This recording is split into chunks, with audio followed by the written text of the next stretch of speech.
ये कहानी मुझे मेरी माँ ने सुनाई थी। मेरी माँ एक छोटे से शहर से संबंध रखती है और ऐसा माना जाता है कि उस गांव में कुछ बुरी शक्तियां भी वास करती हैं। ऐसी ही एक बुरी आत्मा से सामना हुआ मेरे नाना जी का।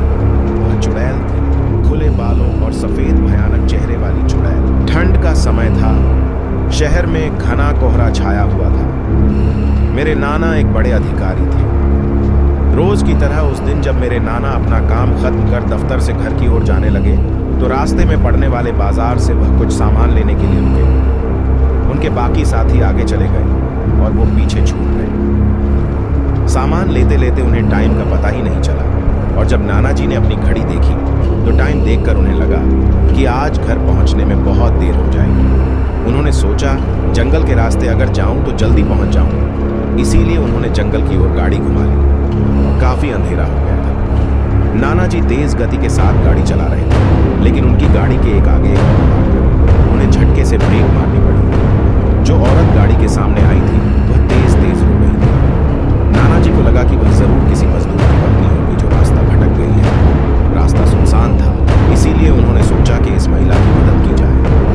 उन्होंने उस औरत से पूछा कि वह यहाँ अकेले क्या कर रही है। उसने कोई जवाब नहीं दिया और जोर जोर से रोने लगी। ऐसा लग रहा था मानो सारा जंगल उसकी आवाज से गूंज रहा है। नाना जी ने पूछा कि उसका घर कहाँ है, तो भी वह कुछ न बोली। नाना जी ने उसे बोला कि तुम मेरे साथ मेरे घर चलो, सुबह तुम्हें तुम्हारे घर छोड़ दूंगा। वह नाना जी के साथ चलने के लिए तैयार हो गई और गाड़ी के पीछे वाली सीट पर बैठ गई। रीति रिवाज के कारण उसने अपने सिर पर घूंघट डाल रखा था, जिसकी वजह से उसका चेहरा छिपा हुआ था। गाड़ी पर सब नाना जी का इंतजार कर रहे थे। जैसे ही गाड़ी की आवाज आई सब भागकर इकट्ठा हुए। जब उस महिला के बारे में घर में पूछा गया तो नाना जी ने सारी कहानी बताई। नाना जी ने कहा आज खाना यही बना देगी, लेकिन मेरी माँ को उस महिला पर शक हो गया। उन्हें लगा कि यह कोई चोर है जो घर का सामान चुरा कर भाग जाएगी। माँ ने उसे रसोई में जाकर खाना बनाने को कहा। वह बिना कोई जवाब दिए वहां से चली गई। रसोई में से अजीब से आवाजें आ रही थी। बस रसोई में सारा सामान रखवाकर मेरी माँ ने उसे कहा कि सब भूखे हैं, इसीलिए जल्दी खाना बना दे। उसे रसोई में भेज तो दिया, लेकिन माँ का मन अभी भी शांत नहीं हुआ। 10 मिनट बाद माँ रसोई में पहुंची तो देखा अभी वह थैले में से मछलियां निकाल ही रही थी। यह देखकर माँ को गुस्सा आ गया। उन्होंने उसे बोला कि अभी तक तुमने खाना बनाना शुरू नहीं किया, कब बनेगा और कब हम खाएंगे। उस महिला का चेहरा अभी भी ढका हुआ था, इसीलिए किसी ने उसका चेहरा नहीं देखा था। माँ उसका चेहरा देखने की कोशिश करती रही, लेकिन उन्हें उसकी झलक भी दिखाई नहीं। माँ ने कहा कोई जरूरत हो तो बुला लेना, लेकिन फिर भी वह कुछ नहीं बोली। उन्हें लगा कि शायद अनजान लोगों से डर रही है। माँ रसोई से चली गई, लेकिन जब 10 मिनट बाद फिर वापस आई तो रसोई का दृश्य देखकर माँ डर गई। उनके पैर जैसे वहीं जम गए, उनके गले की आवाज नहीं निकली। उन्होंने देखा वह औरत रसोई के स्लेब पर बैठकर कच्ची मछलियां खा रही है।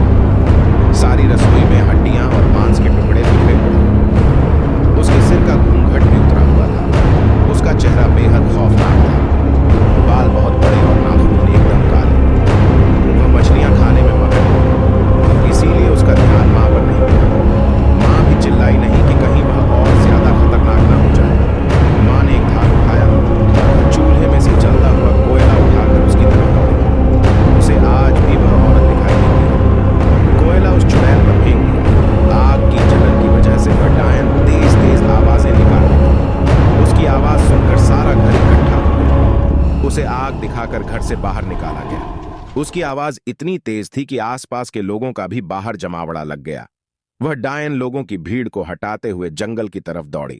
सारे लोग डर के मारे कांप रहे थे और मेरी माँ की हिम्मत की दाद भी दे रहे थे कि अगर उन्होंने सही समय पर कोयले से उस डायन को भगाया नहीं होता तो ना जाने क्या हो जाता।